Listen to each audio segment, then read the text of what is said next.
Welcome to the Daily Reminder Network. Never ever underestimate the power of Allah. You know, there was a sheikh who mentioned this in Saudi Arabia, and there was a doctor that visited him from Pakistan and told him a story that happened to him. So he says, what happened to me, he says, the doctor who's speaking is a top neurologist, one of the top doctors in Pakistan, or, you know, a very, very good doctor, very hard to meet. It's said that perhaps you would have to wait months on end before you can get an appointment to see him. So what happened is, he says, I was flying from one city to another, a very busy man, flying quite often within the country and perhaps even outside. And he says, suddenly the clouds built up. Huge clouds, and the lightning started striking, and it started pouring, and there was lots of turbulence, and one of the engines was struck and it was damaged. So we had to land. And so what happened is, the landing was at a nearby little airport or a little strip and so on. And when they landed there, it was a remote area. How are you going to repair this aircraft? A few people who were on it, it was a small plane, they were, quite surprised because they landed it in such a remote place. No one's there to repair it. They would have to wait, definitely. So the doctor asks the captain or the pilot that, you know what, how long are you going to be? He says, no, we're going to be quite long. Well, I need to get to that area. Look, he says, it's just a 3-hour drive by vehicle. So why don't you just go by road? And you can go there and get there. He says, okay, good idea, because this is going to take long. So he decides to go on one of the trishaws, in Pakistan, one of the areas, wherever it was, and he jumped in. And as they started progressing, the clouds built again.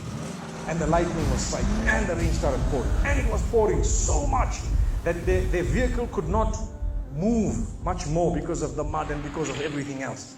And so it was quite an open area with a bit of farmland. And after a while they realized, look, we're not getting anywhere. There's a little house here. Why don't we just go there? We can read our salah. Perhaps we can, see, have a bit of a meal or whatever else. And they decided to knock the door. Strange people, strange land, far off, out in the rurals. And so he knocks the door, and he's got his little bag and everything, and he walks in. An old lady happened to answer the door after a while, and they spoke to her saying, look, this is what has happened, and we're going from so-and-so to so-and-so, and we just want a place, we want to read salah and so on. And she said, no problem, you can come in. She had a little musalla, a little sajjada, and she had a little baby on the side, or not a baby, but a child. And the child, every little while, she's actually checking on the child, and she's sitting on that musalla, making dua and reading her own salah. These people fulfilled their salah, did whatever they had to.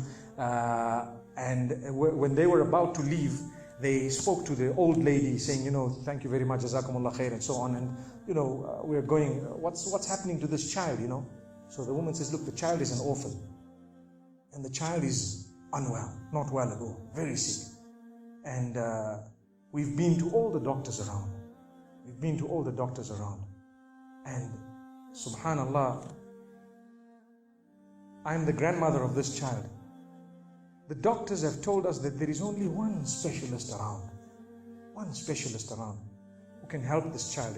And we tried to make an appointment, but they asked us to come 6 months later. And it's far away. I've been making dua to Allah ever since that day. Ya Allah, make it easy for us. Child is sick. Make it easy for us, Ya Allah. So the man says, what's the name of that specialist?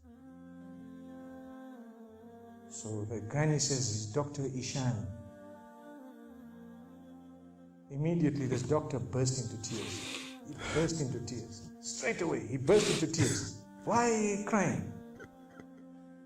Your dua has just been accepted. For your dua, the thunder came, the lightning came, the engine struck, we came down, we came on the road, the rain came again and stopped us and so on. And do you know what? The rain only stopped after the question was asked. Now it happened. And now the woman starts crying. SubhanAllah. And the doctor himself is telling the story, saying, that was me. It happened to me, he says. And he says, I learned that Allah's armies are beyond limits. Allah uses whatever He wants to get what He wants done. It's over.